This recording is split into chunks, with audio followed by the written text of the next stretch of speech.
Thank you guys so much for attending my presentation. This is the first time I've ever been asked to speak anywhere, probably because I have a whole lot to say, and it's going to be hard to keep it in an hour. I was telling folks last night at the bar, where you make your best friends, right, that I am the coat of many colors story, I think, of this conference. And so I come from a little tiny shelter with a little tiny budget, and we don't think about those things as struggles because that's just what life is for us. And so I think I was invited here today because I have a really unique story about how to survive in rural Appalachia, and it's my understanding that a lot of Nevada is really rural as well, maybe large county territories, very limited resources, and so you're speaking straight to me if those are your challenges. So we call our hollows, we call them Hollers, where I come from, and we call our animal services Humane Officers. And that just happened to be a term that we inherited, but I ended up loving it. So it's very different than animal control, and so we call it humane. We call them Humane Officers. And so I'm going to tell you a little bit about us and how we got started and why I really love the approach of Humane Officers, because I think that positions you in a different light in the community. Some of the things I'm going to speak to you may or may not agree with. That's totally great. I don't think we need a whole bunch of yes people in our lives, right? I think any dialogue is positive. So West Virginia, have you ever been there? Yes. Nice. Excellent. So West Virginia is not necessarily a place where people come to live. You were born there, probably next to your grandma, right? And you grow up in that family unit. We have a lot of challenges facing West Virginia. I think a lot of them you're facing here in Nevada too. We lead the nation in drug overdose deaths. We have the third highest unemployment rate. Thank God, not me, not yet. We are the fifth most impoverished state in the union. And, of course, we rank in the top 5 states according to the AVMA for pet ownership. And so not only do more of us own animals than most other states, but we also own more animals than other states. So all of that together makes life challenging in West Virginia. Have you guys seen Heroin on Netflix? Anybody seen that on Netflix? Heroin is about a county that's just 2 counties over from me, and it's a lovely story about how 3 different women, a fire chief and a social worker and a judge are making changes in their community. And so it really, I think, demonstrates the heart of West Virginians. So if you haven't seen it, I encourage you to see it. But it also shares with you a little about West Virginia and what challenges we face. I work in Kanawha County. That's the first person who's ever nailed the pronunciation, Kanawha County. And so this pyramid demonstrates Kanawha County's landscape for pets. So when you put one of the top animal-owning states with high levels of poverty, with opioid addiction and things like that, we have a lot of animals that really need our help. So the top triangle of the pyramid is the 5,000 pets that enter my shelter every year. Those pets have no resources. They don't have families, mostly. They don't have families. They have no financial resources. They've probably never seen a veterinarian before. And so we're happy to be the safety net. We love caring for them. We save 90% of them, and we're really, really proud of that. However, you can see that our traditional sheltering method is only tipping the iceberg, right? I mean, there's a ton more animals in our community who we weren't able to serve through our traditional measures. We recently opened a public spay-neuter clinic, and I'll talk more about that later. But the animals that are served by our spay-neuter clinic have owners. They may or may not have many resources. They may or may not live in transient housing, right? But they can afford low-cost spay-neuter services. So we're also now assisting those pets.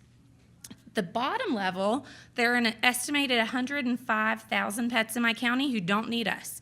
They're pets just like mine and yours who have plenty of access to veterinary care and quality food. But it's this number in the middle, this 21,000 pets in poverty, which is where I really am hoping that KCHA can go. And that's really our biggest growth opportunity. And we're going to reach that through humane education and empowerment in our community. So that's what I'm here to talk to you about today.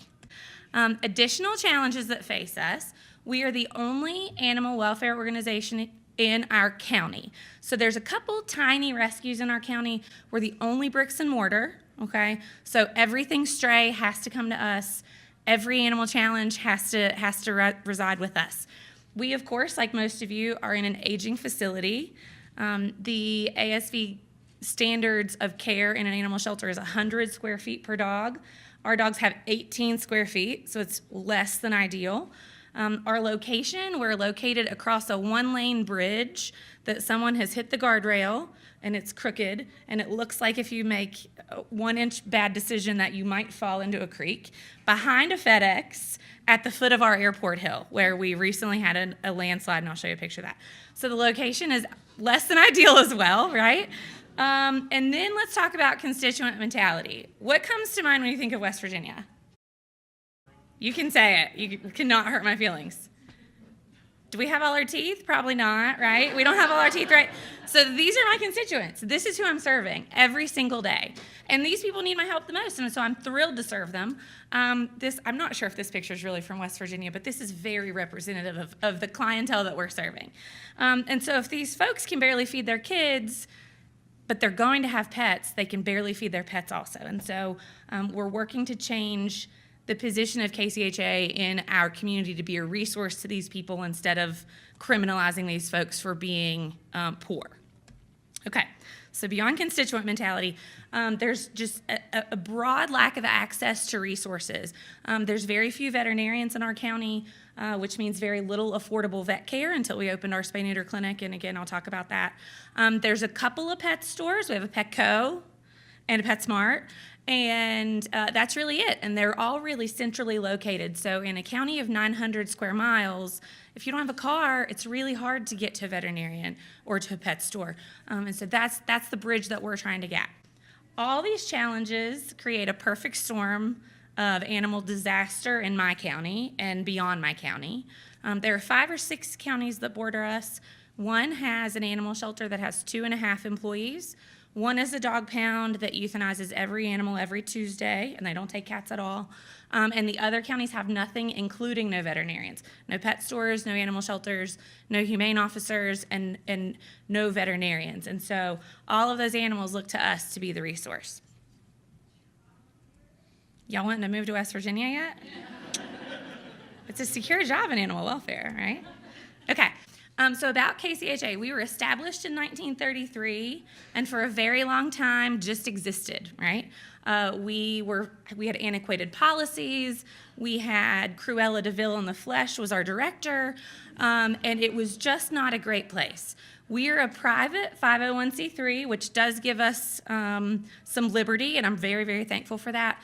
We're governed by a board of directors, and we're contracted by Kanawha County Commission to perform their law enforcement operations. So we're the lead law enforcement agency for animal crimes in Kanawha County. And then there's several municipalities with whom we contract just to provide sheltering services. So they have their own humane officers who do their own law enforcement stuff, and then they bring the animals to us to house. And with those animals, we have no control over why they come to us, right? All of that to say, we rely on contributions, donations, foundations, bequests for 82% of our funding.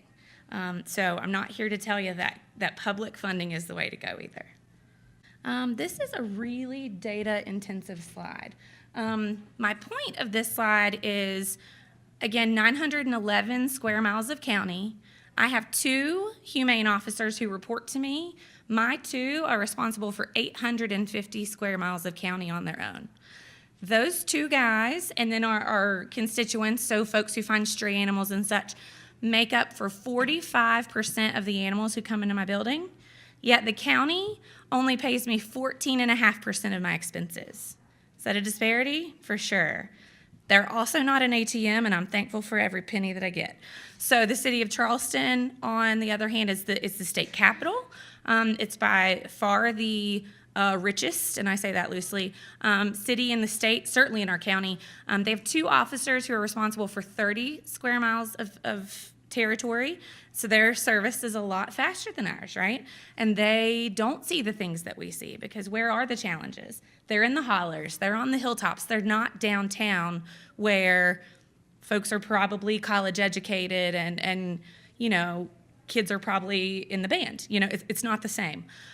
So Charleston is responsible for 32% of our admissions and less than 2% of our budget. Crazy, right? And so you probably think I'm a horrible negotiator. We'll get there.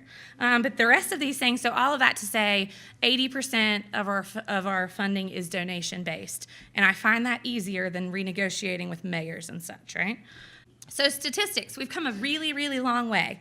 I became executive director on September 1st, 2013. Prior to that, I was one of the people in the pie chart. I came from corporate marketing and sales, from corporate sales and marketing.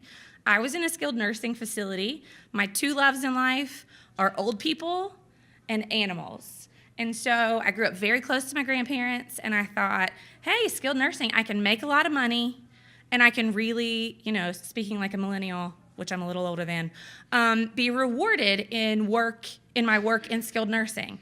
I found that wasn't necessarily true. I found skilled nursing didn't have as much humanity as I'd wished it would. In the meantime, I had adopted this parvo puppy, and I was outraged, of course, when he passed away. I didn't know what parvo was. I spent every dime I had to save him, and that was sort of when the tide began to change that I got involved in animal welfare. I began volunteering in April of 2011, shortly after Easter. Is this your first conference? Raise your hand if this is your first conference.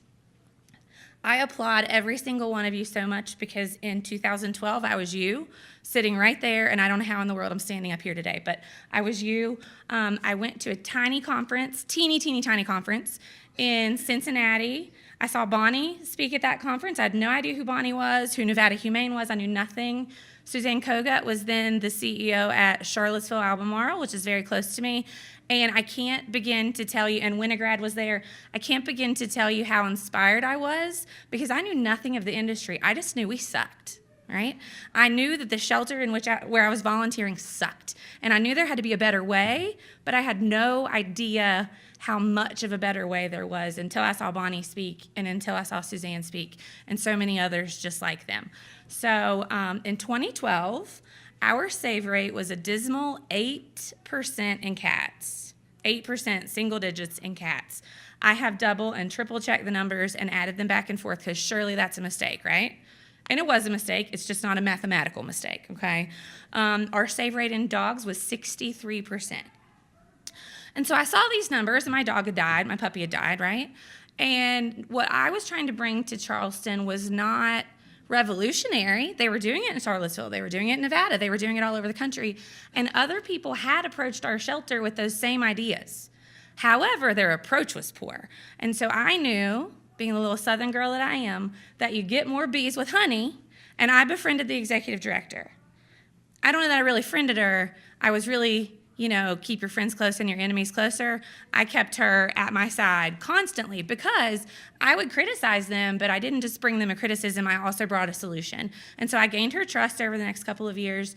And I really did. I feel like she probably meant well. I'm not going to say anything bad about her, right? But she did. I mean, she had a heart big enough to let me come in and help start making some changes because she started trusting me. So on September 1st, 2013, I became the executive director of KCHA. We parted ways with Miss Cruella, and she has since retired. She's doing well, I hope. But the shelter's doing a hell of a lot better since she's gone, right? So our save rate in cats, when I was responsible for, not just me, but my lovely leadership team, our save rate in cats when we were responsible for just 3 months of the year grew to 41%. Which is still really awful, right? But we're only in control of 3 months of it, so we were really, really proud of that. Our save rate in dogs grew to 88%. 2014 was our first full year of life-saving. We had no idea what we were doing, right? We just knew our hearts were in the right place. I have an MBA, so I knew how to pay the bills. I could calculate payroll, and so we had all of it, right? We had it all together. So in 2014, our save rate in cats grew to 86%. And we were saving 96% of dogs. Now, what these numbers don't tell you is we did a horrible job at it.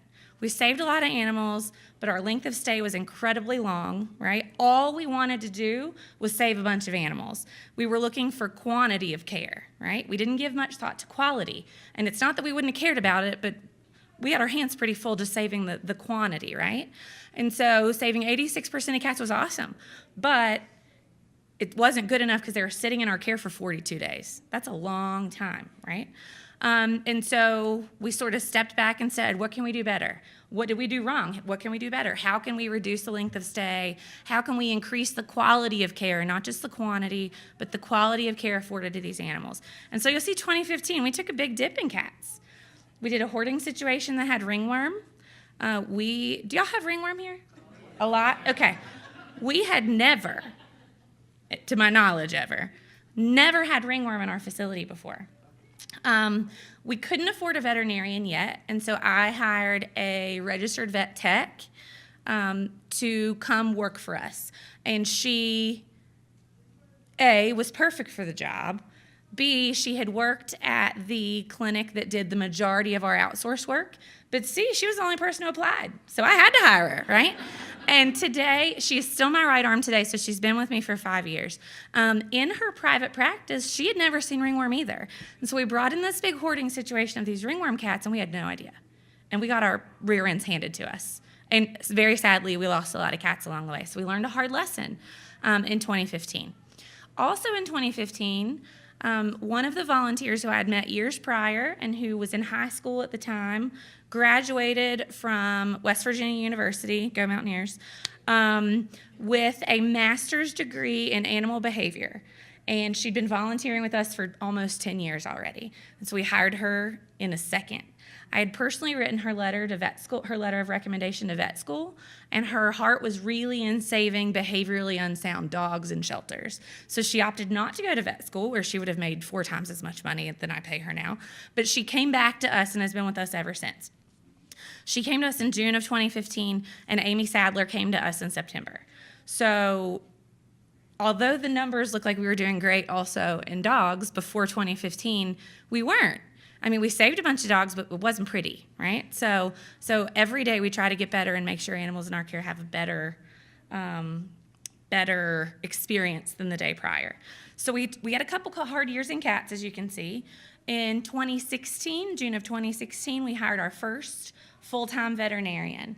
And she came from private practice, the most expensive practice in the state. I call it the Gucci practice, right? Because I personally can't afford to take my animals there. But what do they see at a Gucci practice? Not ringworm, right? They don't see emaciated cats, hit by car dogs. They don't see those things because the pets they're treating are not shelter pets, right? So she was floored and had no idea how to treat upper respiratory infection in cats in a shelter. And so UC Davis became a big resource for her. And she started calling friends who worked in shelter medicine. And so it took us a long time to change our protocols and things to save more cats. But this year we're up to an 87% save rate in cats. We're really proud of that. And it's on the rise. So I'll tell you about all those programs. All those things to say we're rocking and we didn't used to be, and it did kind of happen overnight, but there's still room for improvement. These are our 2017 overall statistics rather than, blended rates. Okay. So what does this guy look like to you? Is this guy easy to place in your facility? How long is this guy going to sit around? And what if he accidentally nibbles somebody because he likes them a lot? What is he now? Is he a biter? He's a big, scary dog, right? Super excited. What I see is energy. You guys see energy? I see a ton of energy. And so in 2017, I was invited to the Petco Foundation Leadership Forum. It's invitation only. There were 27 shelters represented. I was floored and really intimidated, and I do not get intimidated, really intimidated to be invited in the first place. I got there. There's Jacksonville. There's Houston. There's New York City. San Diego, Charleston Animal Society, all these huge, amazing shelters. And I'm like, what's this kid from West Virginia doing in this group of people? So not only was I the smallest and least funded shelter, but I also was the youngest person in the room, and I was terrified. But prior to that forum, Suzanne sent an email and said, hey, send us your 3 biggest challenges and your 3 biggest strengths. And my biggest strength, my team's biggest strength, is this kid right here. This is what we're good at. We're really, really good at big, mouthy, bouncy, energetic dogs. Much more than the rest of the folks that were there who named big, mouthy dogs as their number 1 challenge. This is my biggest strength. So what you're good at, your neighbor might not be good at, right? And so New York City is sadly not my neighbor, but could we switch some of those animals, right? So if you guys here in this room, I applaud you for being here. I applaud you for the networking opportunity that you have with colleagues from Nevada. I wish West Virginia did this too, but find somebody with strengths that are different than yours. So this is my proudest moment. Big dogs like this are my proudest moment. We reduced, after bringing on Julie, our behaviorist, we reduced the euthanasia of behaviorally unsound dogs from almost 3% to less than 0.5% of admissions. And if you were at my lunch table, I am not down with putting the public at risk, okay? We do not place animals that I'm concerned can't share a fence line with someone else, okay? So we take public safety very seriously. We do not place scary animals, but our behaviorist is amazing, and so this is one of our biggest accomplishments, I think. So not only are we really good at big, bouncy, mouthy dogs, we've also gotten good at fighting rings, which is unfortunate, and where do you get experience in that except to do it, right? So my team, the most awesome team in the world, got a call on a Saturday in January. It was 10 degrees outside, that a notorious dog fighter, I didn't even know existed let else in our county, right, had passed away and left 30 fighting dogs. So what do I know, right? They're often like show horses or racing dogs, anything like that. They're often co-owned. The second word got out that this guy was dead, what's going to happen? All the good dogs are going to get stolen. Good dogs are going to get stolen, right? I got to get there and get these dogs. But it's Saturday. I don't know anything about these kind of dogs, right? At this point, we didn't have a behaviorist yet. All my managers, or God know what they're doing on a Saturday in January, right? Not to mention I needed a warrant, so I really needed the state police's help. And how do you arrange all those things? But we did. We figured out how to do it. The photo on the left is a photo that we took from his home, of course, of one of his prize dogs, which demonstrates, obviously, it was fighting. I don't know if you can see it up there, but there's blood all over the carpet, right? This guy's notorious. By the time I got there at the state police, 18 dogs left. So what's that tell you? We missed an opportunity to save 12 more of them because somebody else came and got them first. Caroline is the dog on the right. She came from that home. She was everyone's favorite dog from that home. And she sadly did not pass the ASPCA's behavioral evaluation to even go on transport to their behavior modification center. So of those dogs, we sadly have become very, very good at dog fighting. Today we've done almost 50 fighting dogs, not because we knew how, not because we're law enforcement trained, but because we had to, and you got to get creative, right? My message there, I think, is don't be intimidated by stuff just because you don't know about it. I was really blessed for a long time not to need to know about it. And so you can be really, really good at things and make a big difference, make a big impact for animals who never knew good before, right? So not only have we helped 50 fighting dogs, we have put 4 people in jail in Kanawha County. The most recent, this guy, just yesterday, got 5.5 years. He hung a dog, and he burned another dog alive, and he is just a general low life, right? So we've had a lot of achievements. We've also survived several disasters. So we survived a water crisis in which a chemical plant spilled a whole bunch of water, or a whole bunch of chemicals into our water source. Have you ever cleaned a kennel, a whole animal shelter, 300 animals, no water? It's a ton of fun, but you can figure out how to do it, right? You never have a plan for that because you never know that's going to happen. We also survived an airport landslide. So this photo on the right is our airport runway. You can see it. The runway fell off, blocked off a creek. The creek, of course, runs right in front of our perfectly located shelter. And we were at risk of flooding. And so we had to, at a moment's notice, evacuate every animal in the building. We had about 100 cats. Every cat went to foster care before we ever got the shelter evacuated in the first place. We evacuated 204 dogs to a 4-H farm in mud up to your knees on my birthday. Yay, right? Yay. And so then, as a result of our response to the flooding, we were awarded the Petco Foundation Paul Jolly Compassion Award in 2017.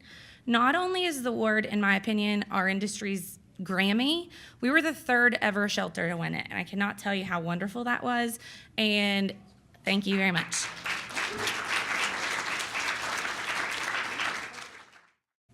how we did it, this is an entire presentation on its own. We increased the quality of care of our animals beginning with admissions. Admissions is a full day conversation. So if you have not done that yet, UC Davis is a fantastic resource, so is Maddie's fund, and I'm not going to get into the importance of vaccination and deworming and all that, but if you don't have a solid admissions process in place, that's where I recommend that you start. Everyone else has already hit it home. You also need to have a really great data collection method. We use PetPoint. We use it because we can't afford Chameleon, so there are cheaper options out there than Chameleon, of course, but I do recommend a really great software system. When I took over, we were doing it on paper. How wrong is your data if a mouse chewed on whatever? How do you lose paper so easily? So find some really, really great data, a really great data management system, and track every inch of progress, because progress is progress, whether it's a centimeter or, My next slide is about finding your team. So you have to find your team. My team is family. I would have every one of them over for dinner. We're a very small group. I've hand-selected all of them but 2, and so we're very, very close, and I get all the accolades, but I just make sure that they get paid, right? They do all of the work in the trenches, and they're the most amazing people. Next, and this is incredibly important, find a mentor.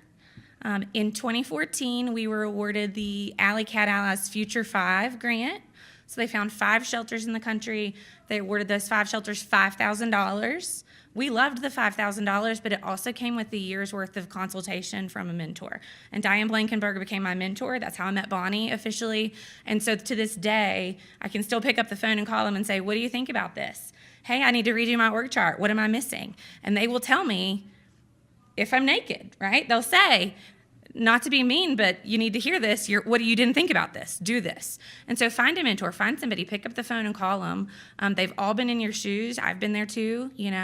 People in this industry, my favorite part of this industry is there is no intellectual property. Okay, we're not selling widgets.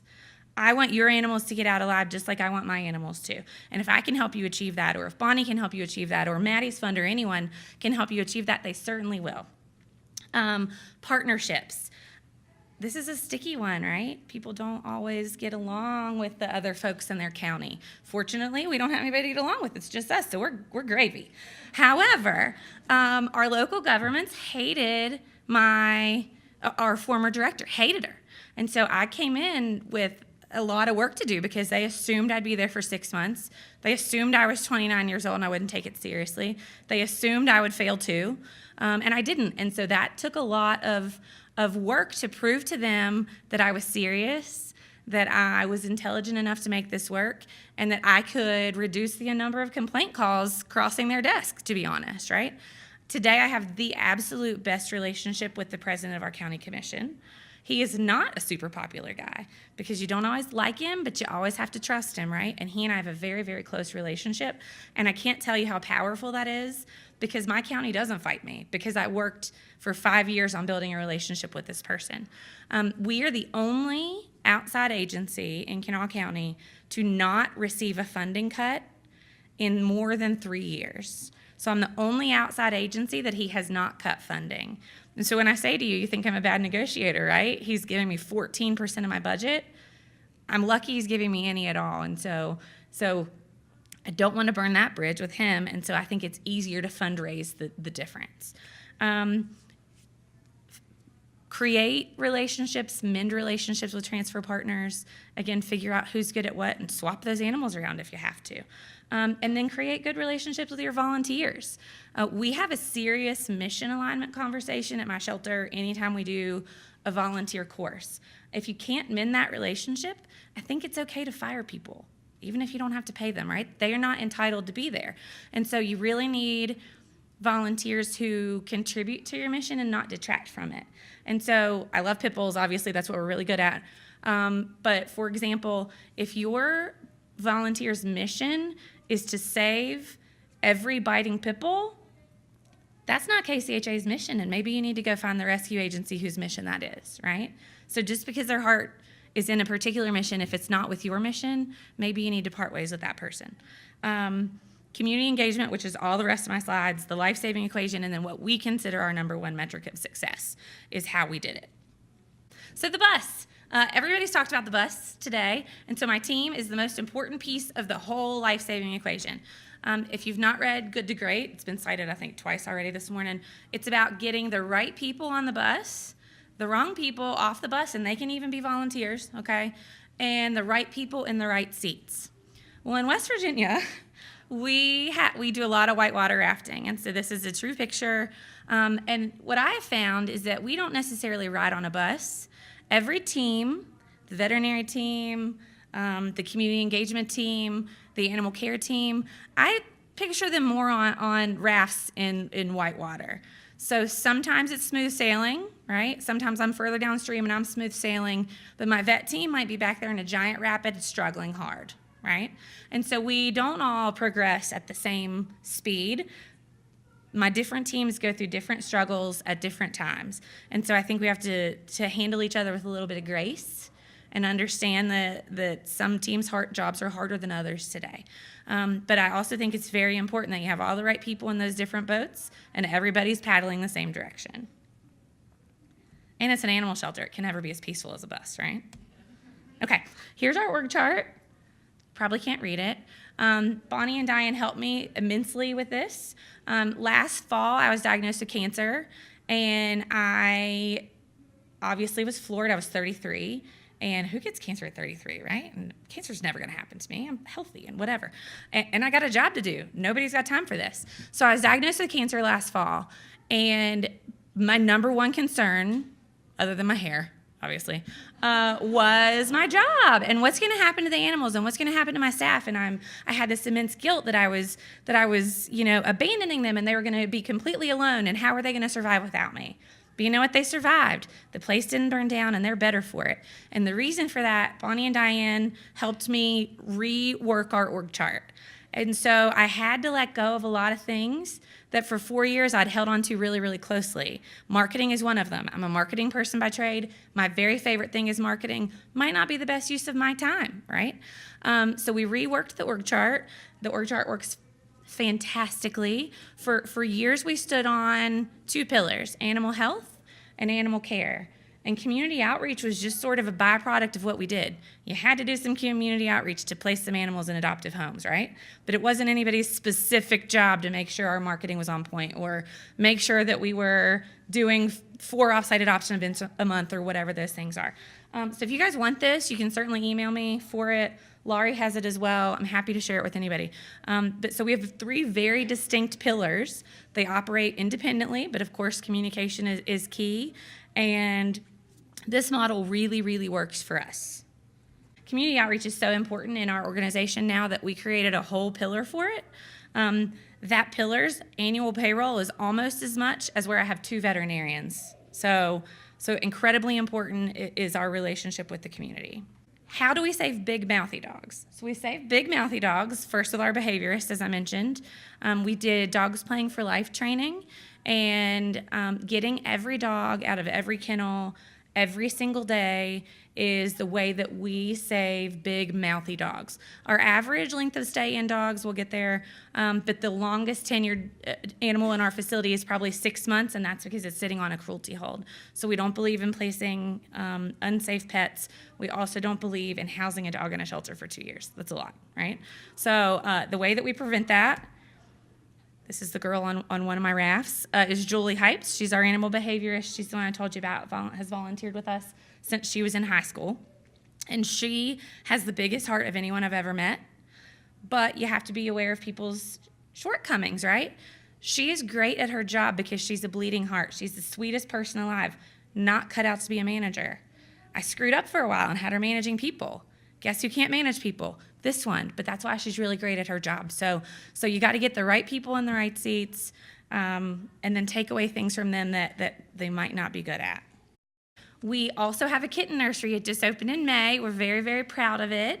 It is by far the cutest volunteer gig in town. It's ran entirely by volunteers. And so a lady came to criticize our managed admissions policy. And after we gave her a tour, she said, hey, how best can I save cats with $30,000? And so we began to analyze what was going on with cats in our facility. And so I mentioned in 2016, June of 2016, we hired a full-time veterinarian. By June of 2017, cat euthanasia reduced by half. Why? Because she got her feet under her, right? She figured it out. And so cat euthanasia reduced by half in 1 year just by bringing this veterinarian on board. So, okay, it reduced by 1 year, that's awesome, right? But who are the 262 animals that we're losing every year? And so we did the data. 78% of the cats that we lost in 2016 were neonatal kittens. 71% of the cats we lost in 2017 were neonatal kittens.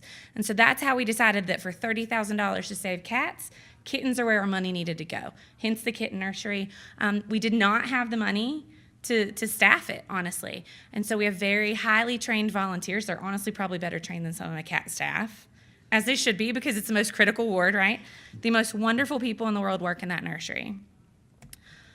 We also, 2 weeks ago, started a prison dog program. We've only had 7 dogs into the program so far, but this is another way that we're affecting change in our community, but also affecting change for our animals. I personally got to take one of the dogs to the prison. It was terrifying, first of all, of course.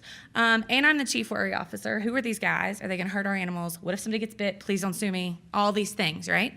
And so walking into that gym where these guys were receiving these animals was the most powerful moment, beyond the Paul Jolly Award, in my career. So these guys were so grateful that we would bring them these animals. And, you know, they always say that an animal, you know who to trust if your animal doesn't, or if your animal trusts them, right? Whatever that saying is. I was terrified that one of our animals would embarrass one of these guys. I was terrified that one of the dogs would be like, nope, you killed somebody, don't come near me, right? They didn't. The dogs loved these people, and the people loved these dogs, and it was incredible, and I think renewed my spirit in that animals love you unconditionally, and that animals, I think, can be really therapeutic for people. So community engagement, the most important part. Who here loves people? Okay. Who here hates people? Right? Okay. I feel like some of y'all are being dishonest. Okay. So for a long time, I hired people who would come in and be like, I like animals more than people. BS, right? The way that we save animals, as Gina mentioned, is people save animals. That's why we do our jobs, right? We have to support the people who love the animals. To the right is Tracy Dogood. I'm not kidding. Diuguid. Tracy Dogood. She is the first person I've ever interviewed that came in and said, well, yeah, I love animals, but I love people too. And now she manages my adoptions line. And she single-handedly, if you walk in our lobby, she doesn't know who you are, she doesn't care, you will get a hug unless she's processing an adoption. She hugs everyone. She's the most wonderful person, and she has single-handedly changed the customer experience at our facility. Other things that we do in community engagement, we try to decriminalize minor animal offenses. You guys doing that? Are you writing tickets all the time? Okay. Mitch Schneider is from Reno. He has a parking enforcement analogy. Do y'all know it? Okay. So your car's worth a lot of money. Your dog's probably not, okay? You park in the wrong spot, you get your hand smacked, your car gets towed, it's a $300 bill or whatever later, and you go get your car and you go on your way. Well, your dog's probably not worth $300, right? So if we do the same thing when we find a stray dog that made some minor offense, the mailman left the gate open, whatever, you go and pound this dog and you ask somebody to pay you $300? That's not how that works, right? So we try to decriminalize minor animal offenses. Of course, we send other jerks to jail, so there's a balance there, right? And we're trying to establish ourselves as a resource in the community. So again, there's 21,000 pets in poverty, right? Those folks, the folks in poverty, are going to have pets whether they get them from me or not, okay? They may as well get them from me. They may as well be spayed or neutered. They may as well be vaccinated. They may as well be microchipped. And they may as well have founded a good relationship, probably with Tracy, as she hugs you when you walk in the lobby. So if you do have a problem ever, you call us, versus thinking that we're the bully, that it's intimidating to call us. And so we're really trying to revise the way that the community views us. How did we get the community engaged? We removed our incinerator. 6 months into this life-saving game at KCHA, the community really was excited about what we were doing. And so we felt like we needed to prove to them that we were serious. And 6 months in, we removed our incinerator. We got a ton of press for it, which we didn't really plan for, which is unfortunate because I'm a marketing person and I should have seen that coming, right? But it was fantastic. And so as a result, we got a $10,000 donation from a local doctor. We renovated the space that the former incinerator was in. We created a cat infirmary in there. And so very quickly, the space that used to be used to take animals' lives is now the space that saves cats. And that's really powerful in our facility. People love that on the tours. Also, in terms of community engagement, we opened Fix Charleston. So it is a public spay-neuter clinic. We opened a year and some months ago. We've done 7,600 spays and neuters and almost 4,000 wellness visits. So what does that mean? 4,000 more pets in my community are vaccinated. So if they ever get lost, God forbid, and they come in the shelter, they're going to be healthier than pets that weren't vaccinated, right? And how cute is our logo? Did you notice the columns on the Capitol are dog bones? Cute, right? Cute, right? Marketing girl, right? After the flood, we applied for a large grant from Petco Foundation, and they awarded us with this awesome caravan. I don't know if that's creatively named or not. It's a mobile adoption spay-neuter clinic, and so we can take our show on the road. I mentioned the scarcity of resources in counties that border us. We can take our veterinarians to counties that border us now, thanks to this investment from the Petco Foundation. We also can take it downtown. We can have outdoor adoption. We can have off-site adoption events regardless of the weather. So it's heated, it's cooled. You know, those 90-degree days when you don't want to have pets out there and the concrete's hot and all that. It's heated, it's cooled, and guess what? When it's hot or cold outside, people are dying to come in and get some HVAC. So it's sort of a happy consequence. We can do it in the rain, and so it's really expanded our ability to reach folks in areas that we would not normally be able to, and who are not trying to come to our little facility behind the FedEx. So we have a life-saving equation. Have you guys all seen this? No? Okay. So the life-saving equation is basically to reduce admissions and increase outcomes, okay? You got to balance those two or you can't save lives, right? So we decrease incoming animals a ton of ways. We do a managed admissions policy. We bring in any stray dog due to the public safety risk, okay? But it means that we only help cats who need our help, okay? So we bring in cats who are sick, injured, neonatal, declawed, pregnant, nursing, you name it. Animals who really need us and can't survive on the street on their own. If someone brings us a healthy stray cat, we offer TNR to it, and that's the only thing we do. We don't bring in healthy cats for adoption, only for TNR. And I think my next slide is a statistic from Maddie's. We also offer pet retention counseling. You guys are familiar with that? I think Nevada was like the first place in the world offering that, right? And we do proactive redemptions, including the parking enforcement model I just spoke of. We, of course, microchip every animal who comes in. We compare lost pets. We compare pets with loss reports. And then, of course, we return animals in the field versus hauling them all the way into the facility. Have you guys seen these statistics before? They're developed by Maddie's fund. So these statistics, 2% of cats in shelters are reclaimed by their families. This is a national statistic. In my shelter, it's less than 1% of cats who come in are reclaimed by their owners. That's crazy. Admissions versus disease, I can talk about this all day. So every time the admissions line goes up, which is the dark blue line, as does disease. Admissions versus length of stay, admissions again is the dark blue line. Every time admissions increases, as is length of stay. And at KCHA, we did a lot of data analysis. I go back to data. Anytime we would admit less than 165 cats in a month, our average length of stay in cats was 14 days, and our total cost for that cat was $238. The second we admitted 166 cats in a month, length of stay doubled, as does the cost associated with them, right? And that's not to say we cut off admissions at 165, but we try to be mindful of that number. You guys using Rehome and Adopt a Pet? So positive alternatives to shelter surrender, Rehome and Adopt a Pet is a really, really great resource. Folks can go on there and post a profile just like you can on Pet Finder or Adopt a Pet or Petango or anything like that. So individuals can post their own pet on there. If they cite you as a referring agency, you get the adoption fee as a donation from Adopt a Pet. So it's a great resource. I highly recommend looking into that. Of course, we increase outgoing animals every way we can, adoption specials, eliminating barriers to adoption, et cetera, vet services in-house, doing spay-neuter prior to adopting the animals out, et cetera. Sorry, I'm trying to hurry. Are you guys using Finding Rover? Finding Rover is pet facial recognition software. Apparently, in pets, it's more accurate than it is in humans, which is crazy to me. But they have little widgets for Facebook and your website, and so folks can find a pet in the field anywhere and take a picture of it and upload it, and it scans local shelters or local lost posts, things like that, and so it really takes away a lot of the error in lost and found. So how do we measure success? Revenue is a huge metric of success, right? The better we're doing, the more money people give us, and the more we can grow our life-saving programs. Nationally, kind of save rate is a huge metric of success, right? How do you guys measure success? What are your metrics?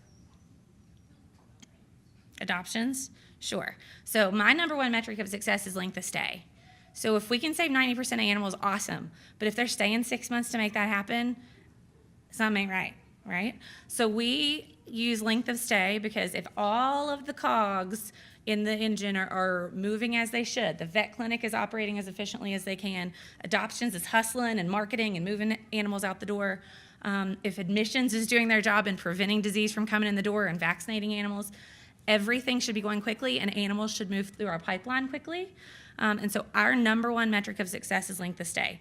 You can see in 2014, all we wanted to do was save a bunch of pets, right? Cats sat 42 days in our facility, and dogs were with us for a month. We didn't do a whole lot of things differently except start paying attention to this number. And in 2018, right now we're sitting at 18.3 days for cats and less than 16 days for dogs.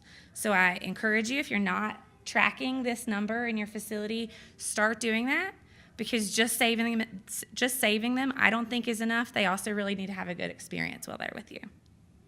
Okay, guys, thank y'all so much. Yay.